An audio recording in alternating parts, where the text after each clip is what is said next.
Okay, this is the second video looking at Adrian and Ben, January 2012, AQA Unit 3 exam paper, and we're on to that second paragraph. It will come up on the screen now, so you should see it there. Returning from visiting Ben in hospital that evening, Adrian found himself walking past Charles and Dora, who were both aged 80. By now, Adrian was tired and was feeling annoyed about the day's events. He kicked away the walking stick being used by Charles. Charles fell and suffered a deep cut to his forehead, which bled a lot. Seeing this, Dora became very frightened and had to receive treatment for anxiety and depression for months afterwards. Emma had witnessed the incident from a distance, and she ran over to stop Adrian causing any further harm. However, George, another witness to the incident, had also gone to assist Charles and Dora. Emma mistook George for Adrian. She immediately slapped George twice very hard, causing his face to sting. Now the question we're looking at is this second one. Discuss the possible criminal liability of Adrian arising out of his conduct in relation to Charles and to Dora. Discuss the possible criminal liability of Emma for her conduct in relation to George. Let's go back to the scenario now. Remember what I've told you in class, that it's very important for you to do, which is to always pause, sit back, take a few deep breaths, making sure that you're calm, and just look for the key points on every single sentence. Okay? That will indicate to you what you need to write about. Now the question can be divided into two segments. We could have Emma and George, and then we could have Adrian and then covering Charles and Dora, which is how we're going to do it in this particular answer. So the key things are Adrian walks past Charles and Dora and they're both age 80, which is important because if you think about Miller and the health and comfort of the victim, it's important for us to know who the victim is. Injuries sustained by a baby or a child are going to be very different to the same injuries being sustained by an adult. So it's important that we have acknowledged the ages of both Charles and Dora at 80. Here is Adrian's state of mind. He's tired and he's feeling annoyed about the day's events, which indicates more recklessness or reckless behaviour than possibly any intention for anything he does later on.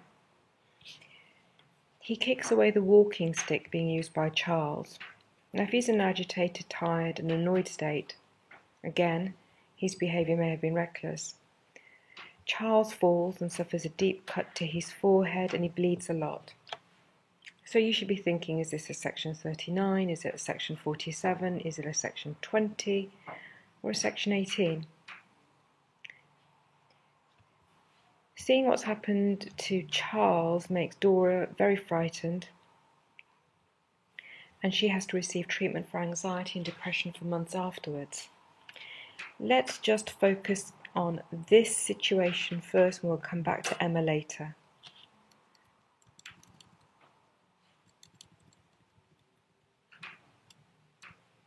Okay, so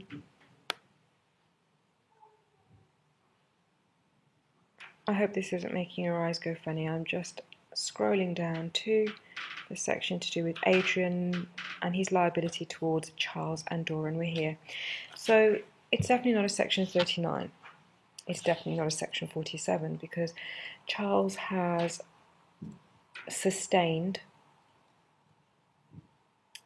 Sorry, this has jumped back again for some reason. Let me get it back to the right place. Charles has sustained a head injury,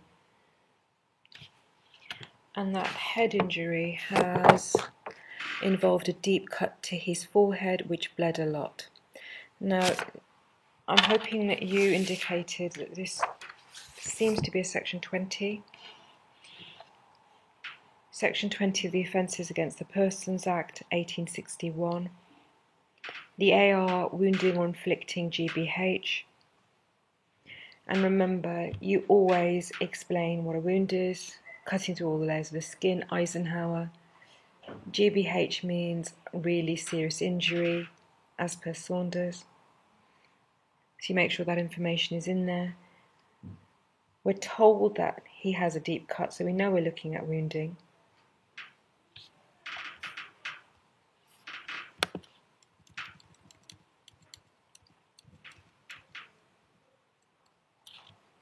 Okay. Adrian's state of mind being tired and annoyed, and his conduct in kicking away the stick rather than striking Charles directly, might suggest it wasn't his purpose to cause any serious injury, and that it was unlikely that he would have foreseen such injury possibly as virtually certain.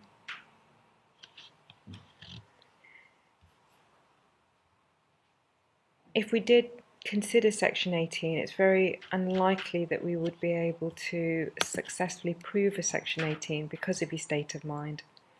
It's very likely then that Adrian could be proved to have intended some harm. Still more likely that he could have foreseen the risk of some harm. So it's not going to be very difficult for us to establish a Section 20. Now, the injuries to Dora are going to be a little bit more problematic. She has suffered anxiety and depression. Chan Fook is our leading case here. And remember, this is where everyday emotions are not enough. It has to be clinically recognised psychological harm. If sufficiently severe in nature, we could describe them as GBH. Think about your key cases like Constanza and Burstow, also to do with psychological harm.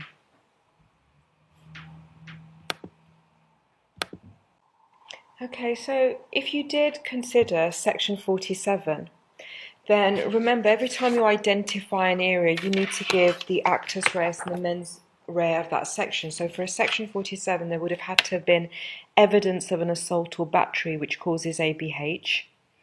So was there evidence of an assault or battery against Dora? We know there was no battery against her. The assault would have been to cause her to fear, apprehend immediate personal violence towards her. Doesn't seem to be an indicator of that. The mens rea would have been, for Section 47, this is intention or subjective recklessness as to causing fear of unlawful violence or of applying unlawful force. Now, for a Section 20, you don't have to have assault or battery. Now, he didn't commit a battery against her. We know that. She became very frightened, and it appears to us from what the facts tell her that it's quite serious because she suffers from anxiety and depression for months afterwards and has to receive treatment. So this is also very likely to come under a Section 20, and because Section 20, as you know, doesn't need to have an assault or battery as a requirement to prove it, it seems to be the ideal place we can place it. And remember, even though it's not in this answer, Mohammed Dika, where we had biological harm, comes under Section 20 and was able to come under Section 20 rather than a Section 47 because of this no requirement for either an assault or a battery. Now, though Dora, we are told, becomes very frightened, and this may have been for her own safety, in which case the AR of assault would be established.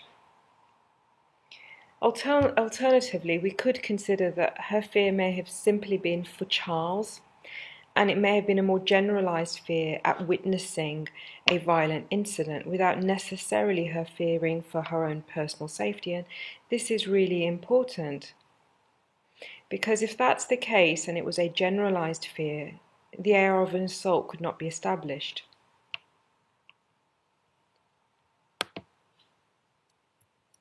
It seems highly unlikely that he gave any thought to Dora when he was kicking away Charles's walking stick. So he neither intended to cause Dora to fear or apprehend immediate personal violence, nor would he have foreseen it as a risk. Now, you could have covered transferred malice. It would be difficult to prove, as Adrian's possible Section 20 and Section 18 offences towards Charles are of a different nature to the possible offence of assault towards Dora. So you could make a mention of transferred malice.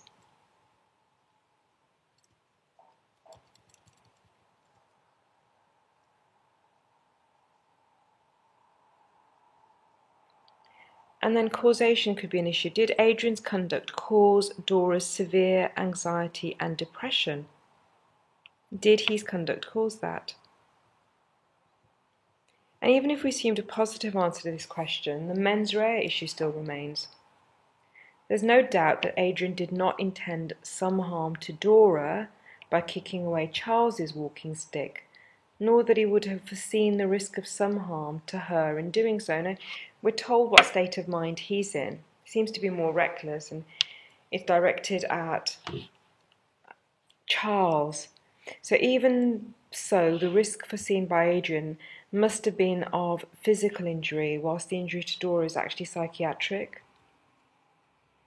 So this is where your application comes in. Remember, for A2, it really does test you more on your application. You've got to be red hot on knowing your AR and your MR and your key cases. That's really important. And remember, what I've told you is that you've got to know the AR and the MR requirements absolutely accurately and then be able to apply them really well. And you'll know what you need to apply to because you will have paused and considered the scenario very carefully right at the start. Now let's move over to that second segment to do with Emma and George. Now remember, Emma mistakenly thinks that George is the person who is the perpetrator, but he's not. So she'd witnessed the incident from a distance and she ran over to stop Adrian causing any further harm. However, George, another witness to the incident, had also gone to assist Charles and Dora, and she mistook George for Adrian and she slapped George twice very hard, causing his face to sting.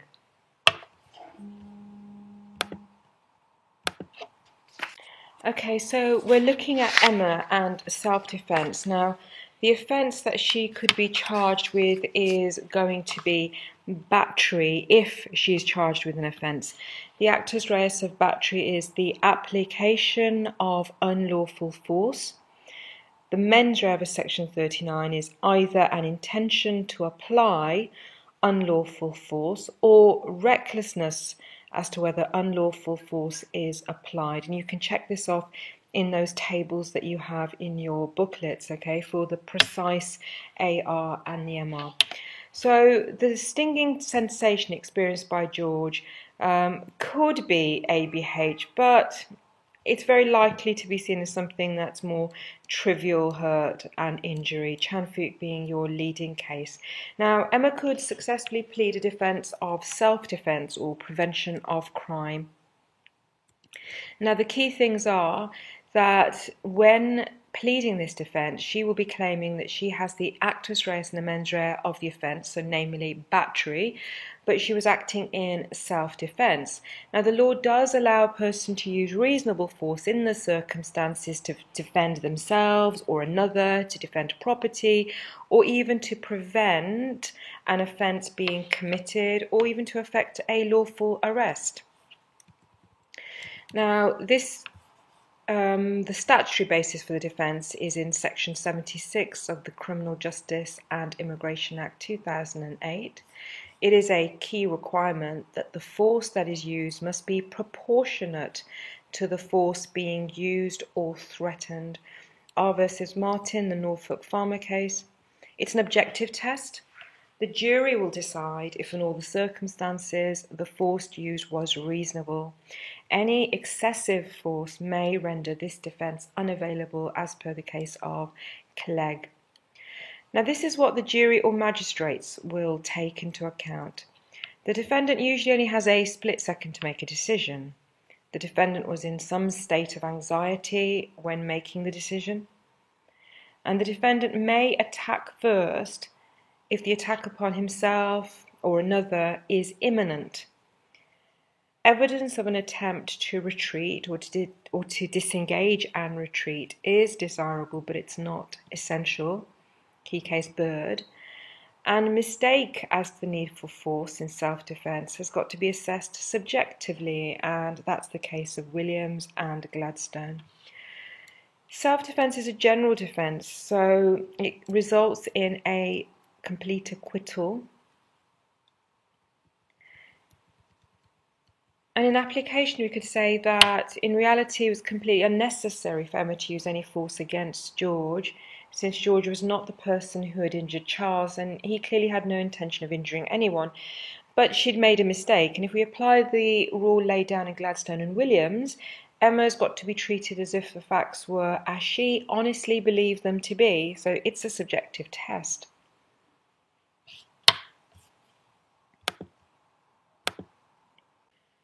Okay, so the questions are whether the use of some force was necessary and whether the double slap was a proportionate response. Now, Emma clearly seems to believe that the danger was not yet over, and the facts might well support this belief. In those circumstances, it's relatively easy to conclude that an intervention with the use of some force was necessary. Now, 2 slaps without any weapon might be regarded as a very moderate response to the danger that she perceived existed. So it is very likely that the defence of self-defence would succeed. Now, what we have done here is we have covered in video 1 the criminal liability of Adrian for the injuries to Ben. Let me scroll back to the actual scenario. So we've covered this first section in the first video. And remember, there were additional 5 marks for AO3, so that's good structure, it's the use of good English. The structure is the organisation of the information that's clearly laid out, use of specialist vocabulary, etc. And on Moodle, you will find the actual marking criteria, whether you're self-assessing or you're peer assessing. So what I'm advising is that we begin with peer assessment and that you check through using both the tables as well. So every time something is identified, whether it be a section 39 or a section 47 or a section 20, locate the AR, locate the mens rea. There should be use of cases throughout, and there should be application. And if you follow idea that they've identified, they've defined, they've made sure that they've mentioned the actus reus and the mens rea accurately, they've explained the law, and then they've applied the law. Those are the key things you should be looking for in your peers' responses to this question, as well as also when you are checking your own answers, doing the same thing too. The more exam practice you get, the better you will get at answering such questions, okay? And they do become second nature, but it does require that practice and commitment. This video focused on, seemed to jump very fast on my computer, either to the end or the start. Going back to the start, sorry, I'm hoping this doesn't make your eyes go funny. Right, and then the second video, which is this one, we looked at this second section, which is to do with discussing the criminal liability of Adrian out of his conduct towards Charles and Dora. And we divided the answer into that proportion of the answer followed by Emma's conduct towards George. Again, using the assessment sheets which are on Moodle, your hard copies, please check through your peers' answers and your own answers and fill in the feedback sheet as well that will be provided with each piece of work. Okay, and I will be expecting those back from you. Now, if you don't have access to the exam paper and you want the actual exam paper itself, it is from the January 2012 Unit 3 AQA Law exam paper.